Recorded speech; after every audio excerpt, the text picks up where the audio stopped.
শূন্য, এক, দুই, তিন দ্বারা গঠিত বৃহত্তম এবং ক্ষুদ্রতম এর অন্তর কত বা পার্থক্য কত? পার্থক্য কত? তাহলে আপনি কি করবেন স্যার?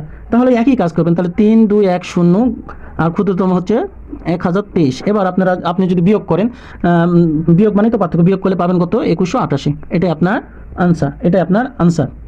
অর্থাৎ শূন্য দ্বারা কোনো সংখ্যা শুরু হয় না, এতটুকু মনে রাখবেন। শূন্য দ্বারা কোনো সংখ্যা শুরু হয় না, তাই ক্ষুদ্রতম সংখ্যা বানানোর ক্ষেত্রে প্রথমে বসিয়ে তারপর কি করতে হবে স্যার? শূন্য বসাতে হবে।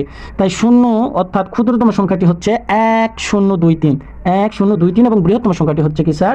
বৃহত্তম সংখ্যাটি হচ্ছে 3210। স্যার, আমি কথা দিয়েছিলাম প্রত্যেকটা বিষয়ের টপিক ভিত্তিক আলোচনা করব। আজকে আমরা সংখ্যা নিয়ে আলোচনা করব। সংখ্যা টাইপ 1 টাইপের প্রশ্ন আমরা দেখব। মানে প্রথমে আমরা সহজ থেকে শুরু করে কঠিন, তারপর আরও কঠিন এইভাবে যাব। আজকে আমরা সংখ্যার ক্ষুদ্রতম এবং বৃহত্তম সংখ্যা নিয়ে আলোচনা করব। স্যার, আপনাকে যদি বলা হয় যে 5 অঙ্কের বৃহত্তম সংখ্যা লিখো, তাহলে কি লিখবেন স্যার? 5 অঙ্কের বৃহত্তম সংখ্যা হচ্ছে 9, 9, 9, 9। 5টা 9 দিলেই আপনার 5 অঙ্কের বৃহত্তম সংখ্যা হয়ে যাচ্ছে। যদি বলা হয় 5 অঙ্কের ক্ষুদ্রতম সংখ্যা, তাহলে কি লিখবেন স্যার? 1 লিখে 4টা 0, তাই তো? ওকে, ফাইন। এখন আমরা বিভিন্ন পরীক্ষায় আসা প্রশ্ন একটু সলভ করে দেখি। স্যার, আপনাকে যদি বলা হয় 5 অঙ্কের বৃহত্তম ক্ষুদ্রতম সংখ্যা দুটি যোগফল লিখো। 5 অঙ্কের বৃহত্তম ও ক্ষুদ্রতম সংখ্যা দুটির যোগফল কত? এটি প্রতিরক্ষা মন্ত্রণালয় প্রশ্ন, 2016 সালে এসেছিল সহকারী পরিচালকের। অপশন কতে দেওয়া আছে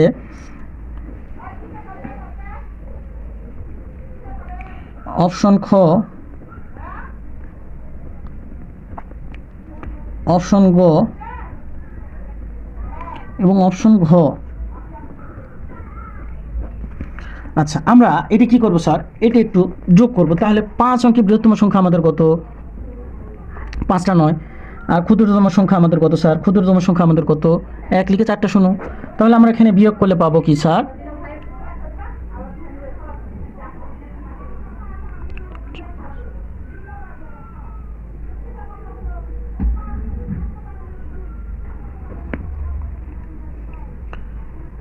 পাঁচ অঙ্কের বৃহত্তম সংখ্যা বিয়োগ 5 অঙ্কের ক্ষুদ্রতম সংখ্যা। এবার বিয়োগ করলে যেটা আসবে সেটাই আমাদের উত্তর। তাহলে খ ইজ দ্য রাইট আনসার।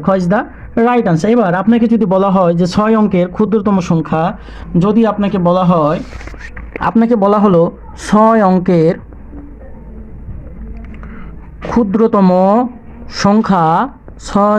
ক্ষুদ্রতম সংখ্যা ও 4 অঙ্কের বৃহত্তম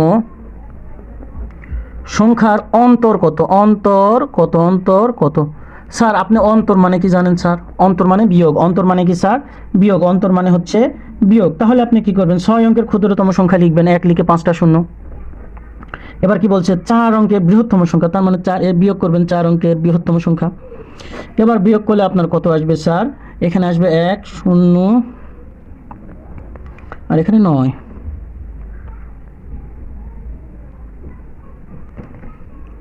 ওকে, তার মানে আপনার 6 অঙ্কের ক্ষুদ্রতম এবং 4 অঙ্কের বৃহত্তম সংখ্যার অন্তর কত স্যার? এটা আপনার আনসার। এবার 3 টাইপের নাম্বার 3-এ আমরা একটু দেখি। আপনাকে বলা হলো যে 0, 1, 2, 3, 4 দ্বারা গঠিত 5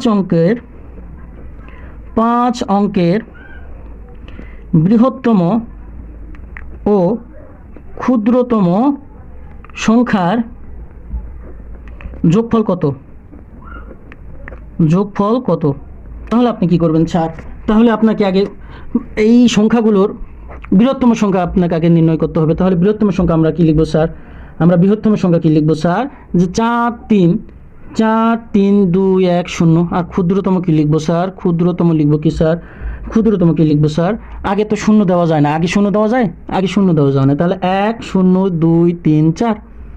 এবার এখানে কি বলছে স্যার? সংখ্যার যোগফল কত বলছে। কি বলছে স্যার? যোগফল কত? তাহলে আমরা এটাকে এখন যোগ করব। যোগ করলে আমরা উত্তর পেয়ে যাব। তাহলে আমরা যদি যোগ করি তাহলে পাবো হচ্ছে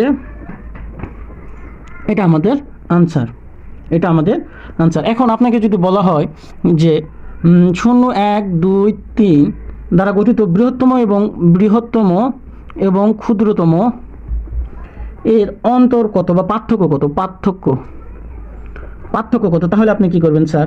তাহলে একই কাজ করবেন। তাহলে 3, 2, 1, 0 আর ক্ষুদ্রতম হচ্ছে 1023। এবার আপনি যদি বিয়োগ করেন, বিয়োগ মানে তো পার্থক্য, বিয়োগ করলে পাবেন কত? 2188। এটাই আপনার আনসার। অর্থাৎ 0 দ্বারা কোনো সংখ্যা শুরু হয় না, এতটুকু মনে রাখবেন। 0 দ্বারা কোনো সংখ্যা শুরু হয় না, তাই ক্ষুদ্রতম সংখ্যা বানানোর ক্ষেত্রে প্রথমে বসিয়ে তারপর কি করতে হবে স্যার? 0 বসাতে হবে। তাই 0 অর্থাৎ ক্ষুদ্রতম সংখ্যাটি হচ্ছে 1023, 1023 এবং বৃহত্তম সংখ্যাটি হচ্ছে কি স্যার? বৃহত্তম সংখ্যাটি হচ্ছে 3210। এই ছিল আমাদের টাইপ 1। আগামী পর্বে টাইপ 2 নিয়ে আলোচনা করব। আর ভিডিওটি যদি আপনার ভালো লেগে থাকে, এরকম প্রত্যেক দিন টাইপ অনুযায়ী একটু সহজ, একটু কঠিন, তারপর আরও কঠিন এবং সেই সাথে বিভিন্ন পরীক্ষায় আসা প্রশ্নর এরকম আলোচনা বা প্র্যাকটিস করতে আমাদের পেজের সঙ্গেই থাকুন। ভিডিওটি ভালো লাগলে অবশ্যই লাইক, কমেন্ট এবং শেয়ার করবেন। ধন্যবাদ সকলকে।